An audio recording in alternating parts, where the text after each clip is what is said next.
Week 7 update on the carnivore diet. I thought I'd just check in with you guys, give you an update on how I'm feeling, how I'm performing, how I'm operating, the works. So I'm currently on the completion of week 7. Over the next few days, I'll be entering week 8. So that will cap off, what's that, 42, 7 sevens, 49. I'll be closing in on 50 days very shortly, after essentially doing quite the opposite end after coming off my Orthodox Easter fast. If you've been following me long enough, I did that for 40 days where I was essentially basically a vegan, other than the odd calamari, prawns and mussels that I was consuming, which was the only protein sources I was allowed based on the Orthodox Easter rules and regulations through Lent. So the way I'm feeling currently is amazing, to say the least. Amazing, to say the least. My energy feels great. My training in my energy feels great. My sleep is feeling very good.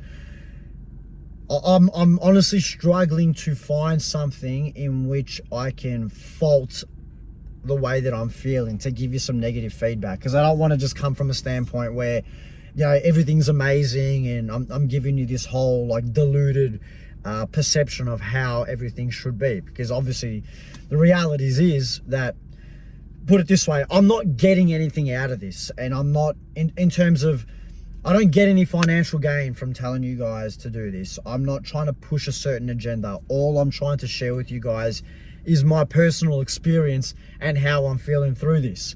And I can only compare that to what I was doing previously, like I mentioned, which was the complete opposite end of the spectrum.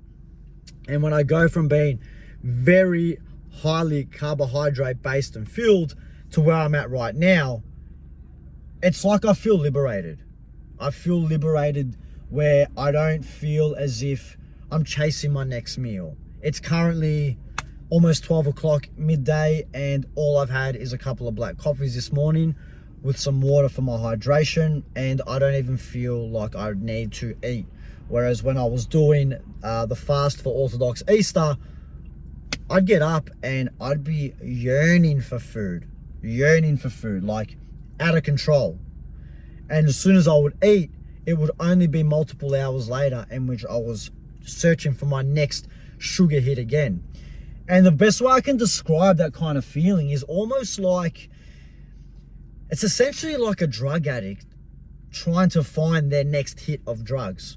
I'm not sure if you guys have seen, I'll post a picture up here, how the brain highlights when it has cocaine and how the brain highlights when it has sugar.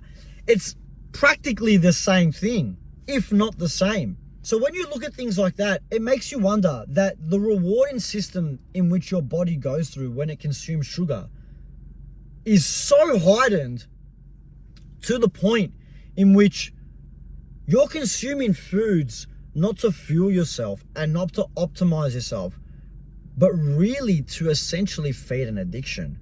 And when you're doing that, well, you can get into a habit of thinking that you're eating to fuel yourself, but really you're eating out of 1, boredom, or 2, trying to chase dopamine hits.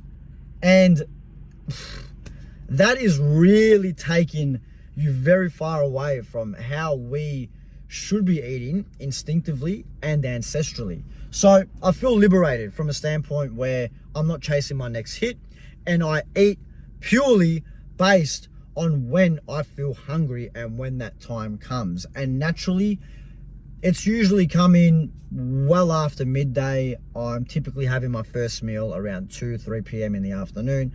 And then my last meal, I sometimes have a smaller meal about 5-6 o'clock, or I'll have another steak later on down the track, about 8-9 o'clock at night, depending how my work schedule is. But to get onto the food standpoint, I'm eating a lot of Scotch fillet, I'm eating a lot of ribeyes, a lot of eggs, I'm having some salmon, and I'm having a lot of lamb shoulder. So typically the fattiest cuts of meat that you can get, mostly from ruminant animals, which are your sheeps and your cows, and ensuring that I'm having my fats nice and high. Now, currently as it stands, I'm training for a marathon, so I'm doing a lot of slow, steady state cardio, typically trying to hit that zone 2, 3 threshold of the heart rate. And I'm many months out. I won't be competing until October. And this period of time, I'm just using it to essentially build myself up slowly. I'm also looking to do this as a carnivore, and I'm also looking to do this fasted as well, whilst also wearing Vivo barefoot runners. So I'm doing something pretty extreme.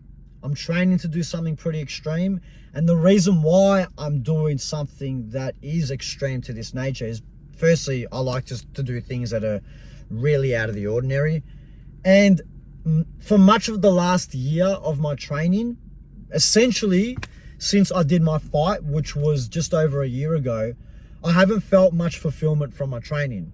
I have been training multiple times per week, and I've been training to a high level, make no mistake, but I haven't feel fulfilled as what I once was when I was training as an athlete, whether I was boxing or whether I was playing soccer. And I needed to fill that void.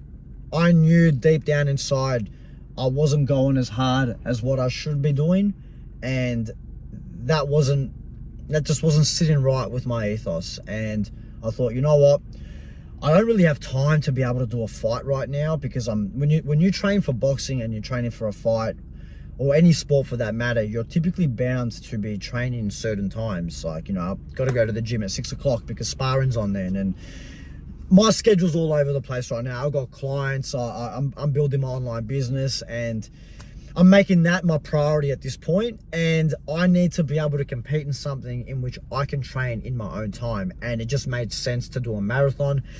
One of my best mates that also was on the fight card with me that fought last year, in which we were training together, is also training for the marathon. And I thought, you know what, man, I'm going to join you. Let's do it together. So I put pen to paper, planning to compete in October. I'm flying out to Greece in a couple of weeks.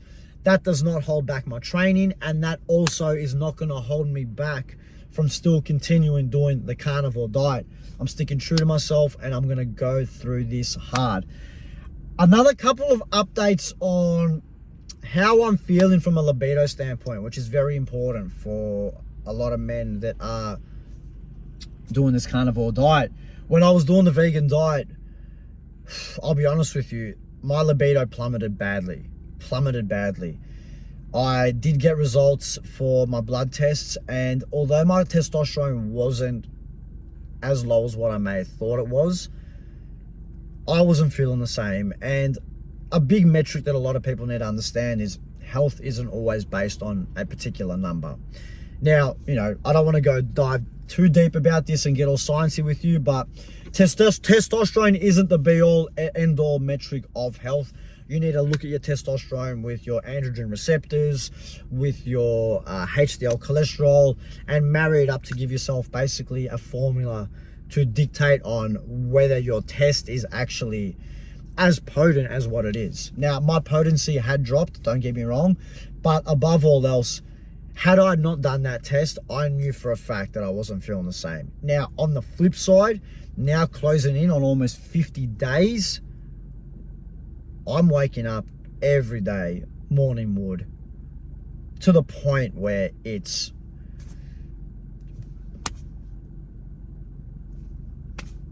like, I can't even get the words out, put it that way. It's good, put it that it's good.